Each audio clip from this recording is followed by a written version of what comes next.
আসসালামু আলাইকুম রহমতুল্লাহি ওয়া বারাকাতুহু। বাংলাদেশ জামাতে ইসলাম স্মরণকালের সবচেয়ে বর্তমানে ভালো অবস্থানে আছে। বাংলাদেশে যতগুলো রাজনৈতিক দল আছে, সেই রাজনৈতিক দলগুলোর মধ্যে সবচেয়ে ভালো অবস্থানে, সবচেয়ে এগিয়ে আছে বাংলাদেশ জামাত ইসলাম। বিশেষ করে বিভিন্ন সময়ে আমরা জানি যে বাংলাদেশ জামাতে ইসলাম যে বিএনপির সাথে জোটগতভাবে নির্বাচন করেছিল বা জোটগতভাবে ছিল, এবং আওয়ামী লীগের সাথেও জামাত ইসলাম সঙ্গে ছিল বা সাথে ছিল বা পাশে ছিল, এবং জোটগতভাবে তারা নির্বাচন করেছিল বা আন্দোলন করেছিল বিভিন্ন সময়ে বিএনপির সাথে কিংবা আওয়ামী লীগের সাথে। সেক্ষেত্রে ছাত্র জনতার যে আন্দোলন হয়েছে 2024 সালে, সেক্ষেত্রে বাংলাদেশ জামাত ইসলাম কোনো দলের সাথে বর্তমানে নেই।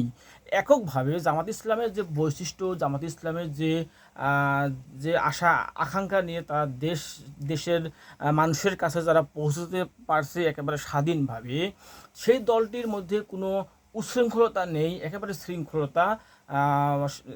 আরেকটা জিনিস আপনার জিনিস মনে করে দিই যে জামাত ইসলামের কোনো নেতাকে বা কোনো দায়িত্বশীল যারা দায়িত্ব পালন করে বিভিন্ন ইউনিয়ন বা উপজেলা বা জেলা এবং বিভাগ বা কেন্দ্র পর্যায়ে, তাদের দলের মধ্যে কোনো রকম কোন্দল নেই, দলের মধ্যে তাদের কোনো গ্রুপিং নেই।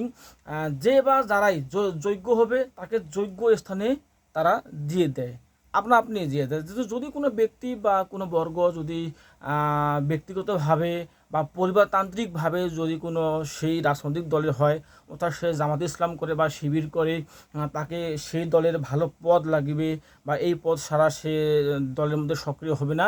জামাত ইসলামের ক্ষেত্রে এটা পুরোটাই আলাদা একটা বিষয়। জামাত ইসলামের ক্ষেত্রে, বাংলাদেশ জামাত ইসলামের ক্ষেত্রে এই জিনিসটা হচ্ছে পুরোপুরি ভিন্ন।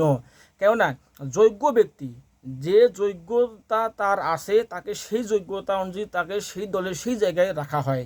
এক্ষেত্রে এই দলটির যে সুশৃঙ্খলতা, সেটা মানুষের কাছে ফুটে উঠেছে। সেই দলটির কাছে মানুষের অনেক আশা এবং আকাঙ্ক্ষা বা প্রত্যাশা বাড়িয়ে যাচ্ছে, দিন দিন বেড়ে যাচ্ছে, এবং দিন দিন এই দলটির যে সমর্থক দিন দিন বেড়ে চলতেছে। অর্থাৎ এই দলটির যে নেতা কম দেখা যায়, কিন্তু কর্মী দেখা যায় বেশি এবং সমর্থক দেখা যায় অনেক বেশি।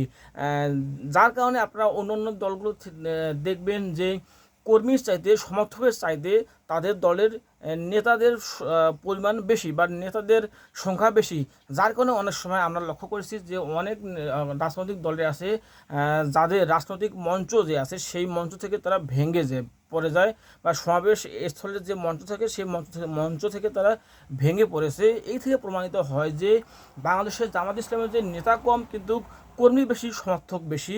অর্থাৎ সেই দলটির যে সমর্থক দিন দিন বেড়ে চলতেছে, সেক্ষেত্রে বাংলাদেশের মানুষের যে আশা প্রত্যাশার প্রতিফলন সেই দলটি হয়তো বা এই সময়ে বা 26 কিংবা 26-এর যে নির্বাচন হবে বা জাতীয় নির্বাচন হবে, সেক্ষেত্রে এই দলটি অনেক ভালো করবে বলে বিশ্বাস করি।